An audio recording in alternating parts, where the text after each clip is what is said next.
Quit trying so hard.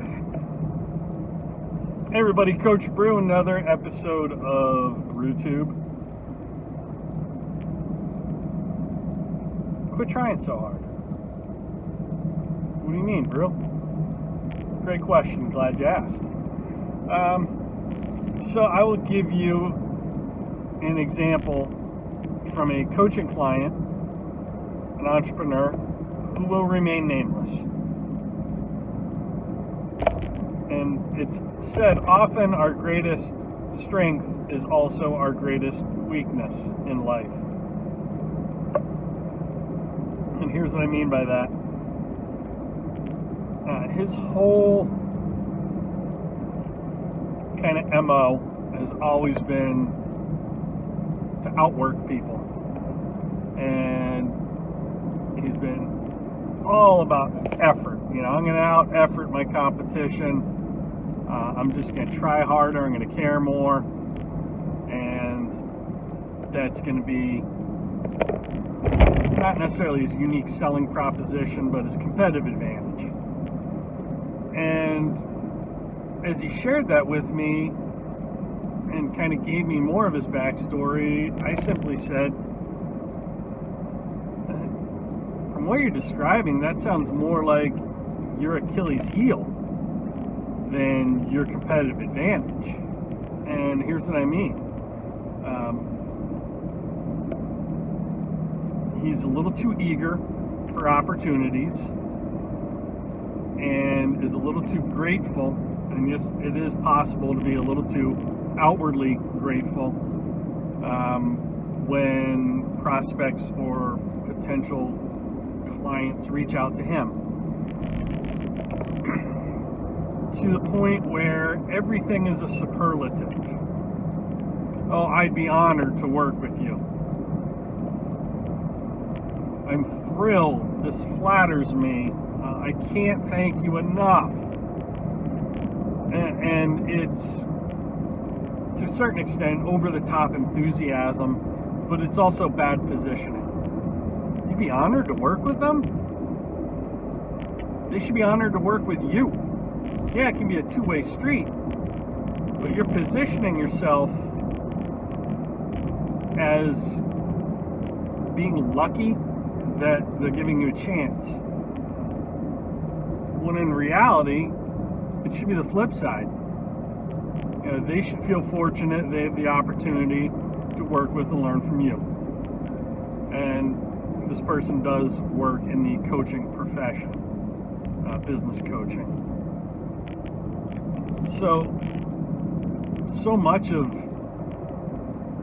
his challenges and frustration stem from the fact that which made him a successful college athlete, you know, not a physical specimen, not blessed with the best and most athletic genes in the world. You know, he didn't win the genetic lottery. He was a Division III college athlete and went to a great academic school, in part due to athletics. So, athletics got him in the door.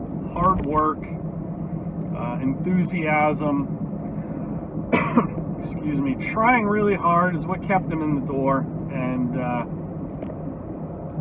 kept him on the playing field, kept him eligible, and he graduated. Like, it was from hard work.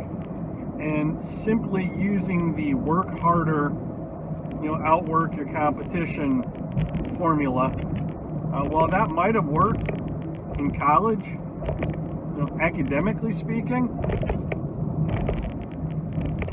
that becomes your Achilles heel in business, because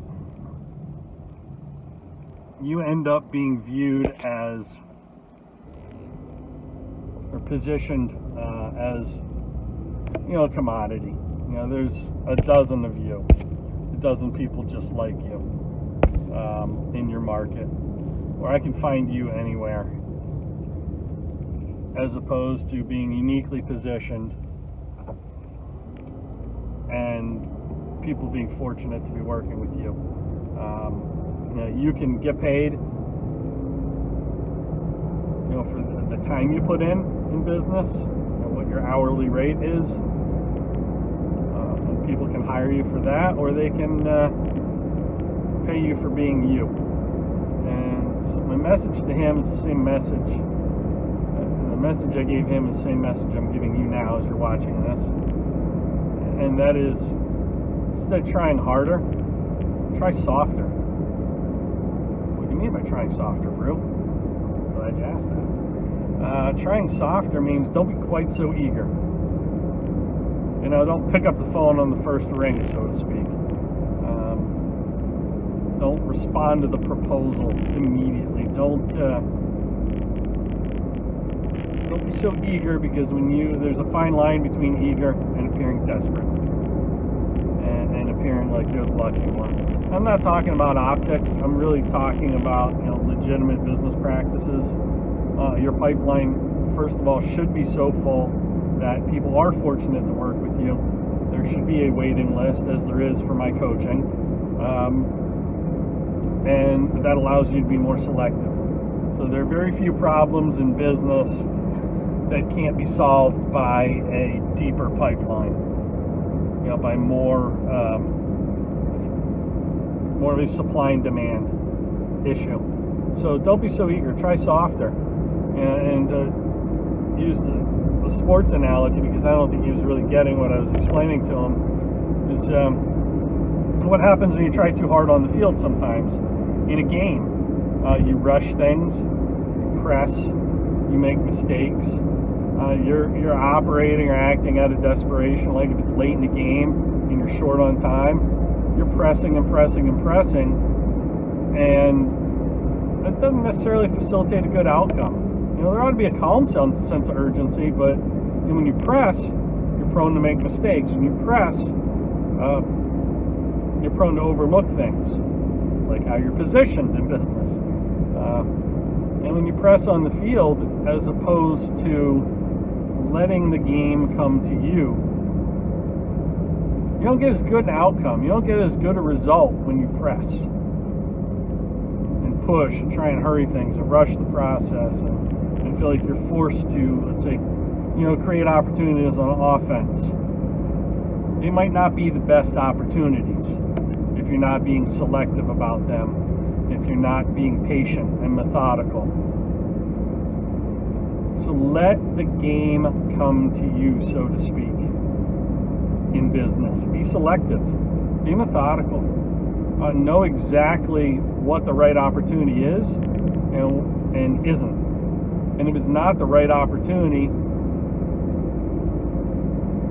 don't throw out a bunch of superlatives and say how lucky you are and how fortunate and blessed you feel to be working with this person and blah, blah, blah.